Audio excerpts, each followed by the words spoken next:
From Washington, that's VOA News.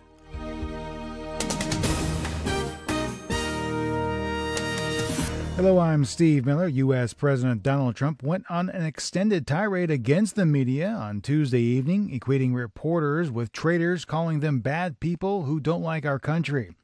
During a political rally in the Phoenix Convention Center, the president recited previous statements he made criticizing neo-Nazis and the Ku Klux Klan following the fatal August 12th clash in Charlottesville, Virginia.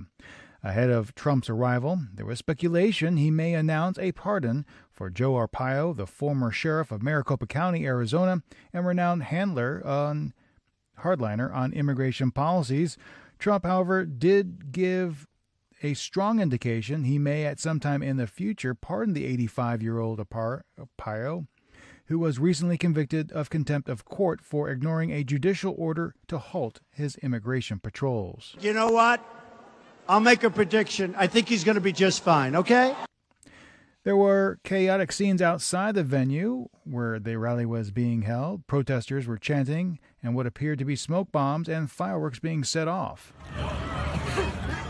Police used tear gas and percussive grenades to disperse groups of protesters, and some also fired pepper spray at crowds after someone apparently lobbed rocks and bottles at the officers. At least 74 people were injured after a train derailed in Uttar Pradesh in India, the second train accident in the northern Indian state in the last 3 days. The Kaifiyat Express derailed at 2:40 a.m. local time when a truck carrying sand for construction overturned in the tracks near Auraiya town. The train driver was forced to put on the brakes, and the impact caused 8 coaches to fall off the rails. This is VOA News. 3 young brothers have been saved by emergency services after being trapped by a magnitude 4 earthquake that struck the Italian island of Ischia.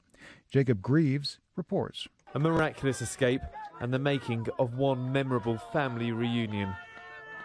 The cheers coming from fire crews as the last of 3 brothers is pulled from the rubble. They had survived hours trapped below after an earthquake hit the Italian island of Ischia on Monday night. This, the eldest of the siblings. Fire crews found his younger brothers earlier. The island has a population that swells to around 200,000 in peak summer months. Most of the damage occurred in the higher areas of the volcanic island away from the coast. Helicopters and a ferry boat have brought in extra rescue workers from the mainland. The quake hit just a few days before the first anniversary of a major earthquake that killed nearly 300 people in central Italy, most of them in the town of Marixie. Reporter Jacob Grieves.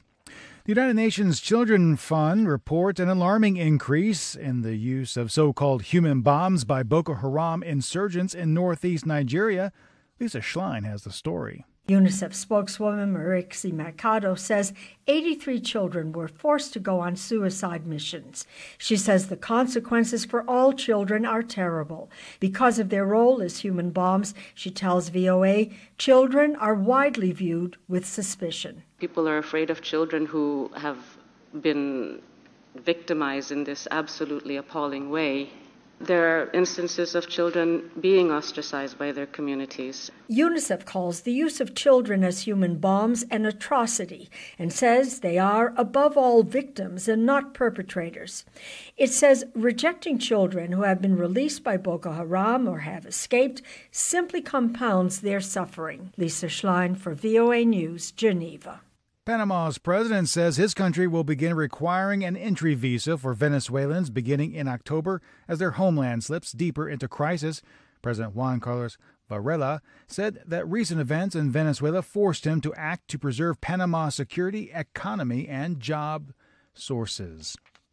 North Korea's state media released new photos on Wednesday that appear to show the designs of 1 or possibly 2 new missiles.